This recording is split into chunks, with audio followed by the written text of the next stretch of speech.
The Hospital Research Foundation has a long history of supporting people living with diabetes. This week is National Diabetes Week, so to answer some of the most common questions, we asked an expert.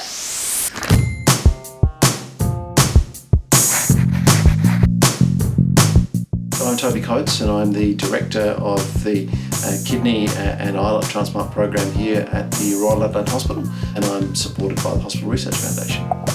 What's the difference between type 1 and type 2 diabetes? Well, that's an excellent question and we get asked that all the time. So type 1 diabetes you can think of as juvenile onset, or the type of diabetes that often affects children and young adults.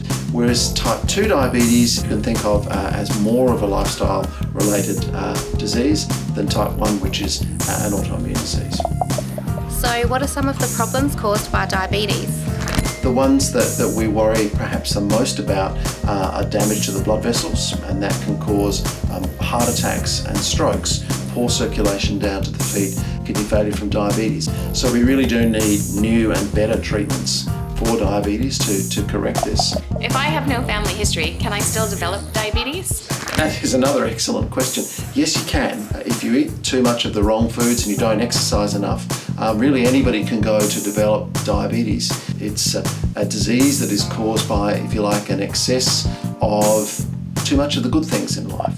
So, what should I avoid to reduce my risk of diabetes?